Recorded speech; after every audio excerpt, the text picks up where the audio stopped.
Hey guys, subscribe for daily content. And if you're shopping for gear, make sure you check out the description for the newest items at some of the very best online retailers. There's also links for some of the items that I personally recommend. Thanks! What's going on YouTube? Metal Complex here, and today I've got a really exciting acquisition to share with you guys. This is a watch.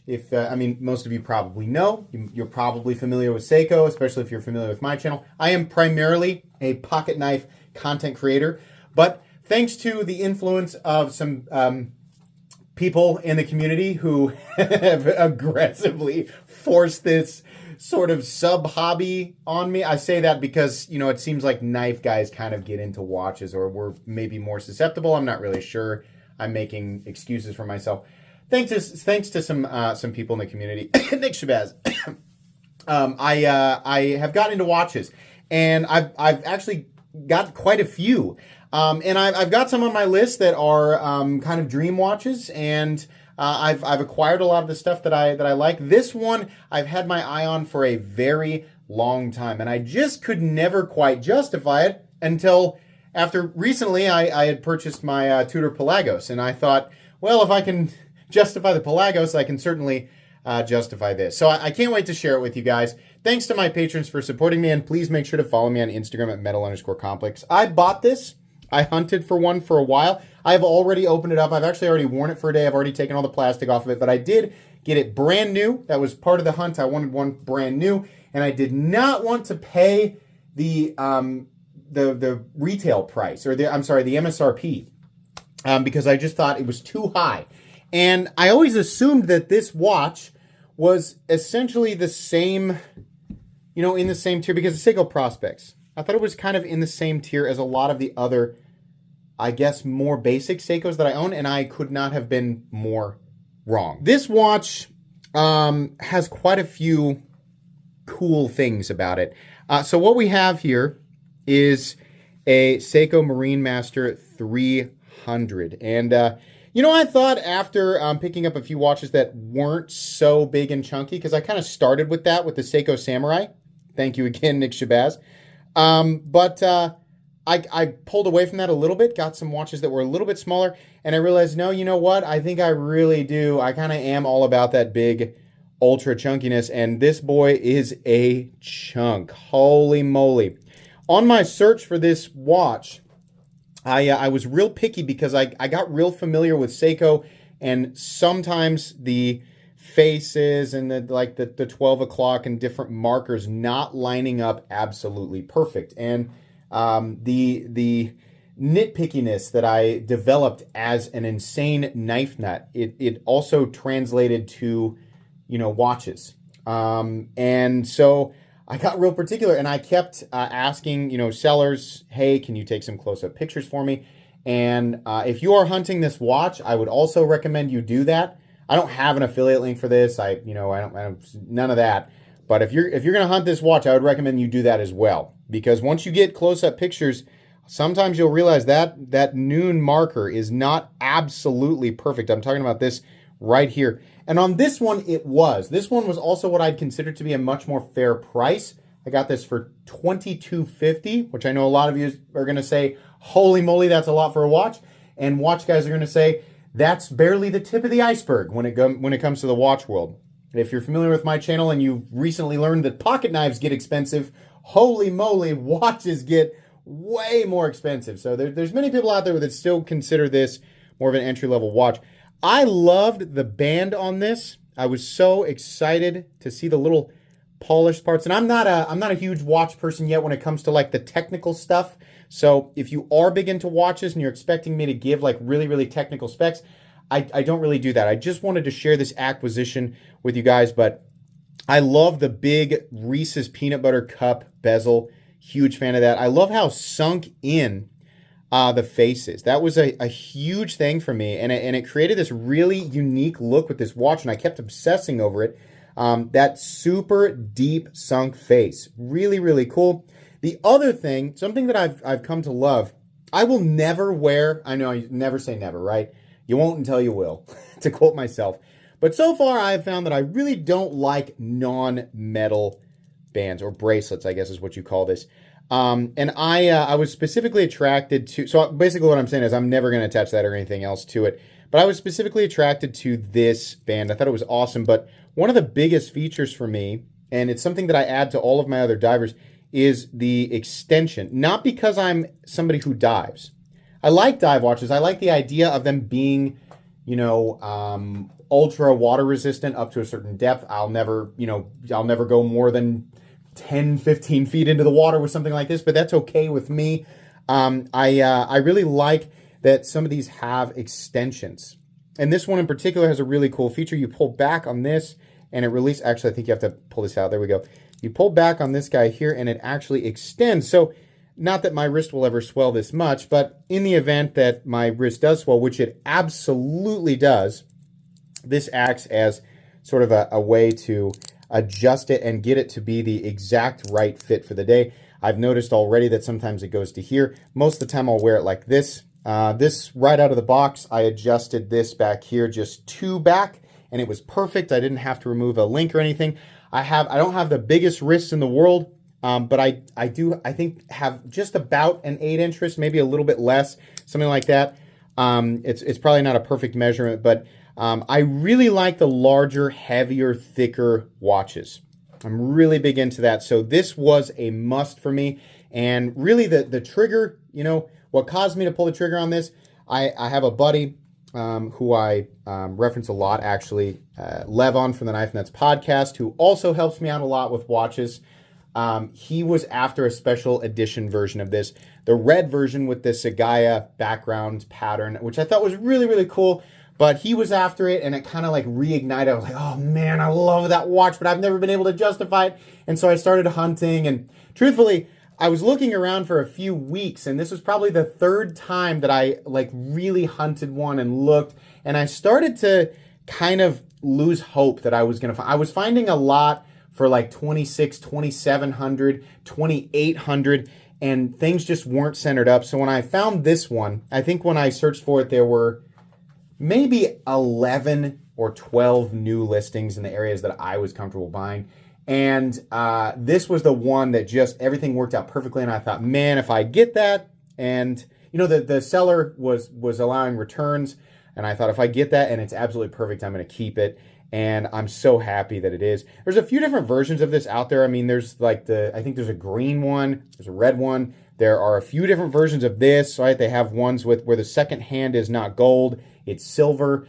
They've got versions where they're like the date window is like outlined and they don't have that little nested lume there. But this is the one I ended up with. Specifically, I think it actually has the model number on the outside of the bar. Oh, it's a sleeve. Pull the sleeve off. The SLA021J1. And again, I'm not incredibly familiar with all the model numbers and everything, but that's the version I ended up with. Something I thought was really interesting about this, and it was something that Nick had mentioned in his review, was that the case does not have a seam back here where you gain access to the internals from the backside, which is apparently common with watches. This is all one piece. I want to say integral, like my inner knife person wants to say integral. That's not actually the right term. And people who are more familiar with watches can probably, I want to say Nick said it was unibody, and maybe that's also wrong. I can't remember, but the way you gain access to it apparently is from the top, which is not typical. I thought that was interesting. I don't know that I'd gain any sort of benefit from that, but I did think it was interesting. I also found right away, part of my reservation with buying this watch was that I thought, okay, so it's just like, it's a Seiko Prospex, but it's just like bigger. So they're charging what, like, 5 times as much? Like what? That's initially what I thought. And I found out very quickly that no, it's not the case. This is definitely a step up. I noticed that the second hand runs much smoother. Apparently this has its own, well, it's a movement, I guess, that's shared by other Seiko watches, but it is definitely a step up from some of the more standard Prospex models. The second hand definitely does run smoother. This guy in particular, I tested it just in the last 24 hours. It seems to be running 4 seconds fast, and I think it was rated somewhere in there. So that's per day. So I don't think that's terrible. I don't know. You can tell me.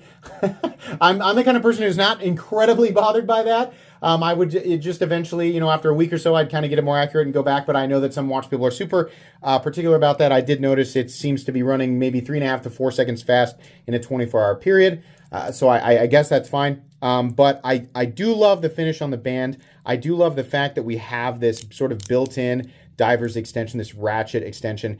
And then we do have a milled clasp. Everything just seems to be much higher quality than a standard Seiko Prospex. I do like the polishing here. The other thing that I thought was really interesting about this model is I was expecting it to wear like a tank. I knew that it was a tank. This is like a 44.3, I guess, and it's very tall and it is heavy. That's something I want to point out. I do notice the weight, but the comfort of it, because I guess the curvature and smoothness of the case, it actually wears so much more comfortable than I expected.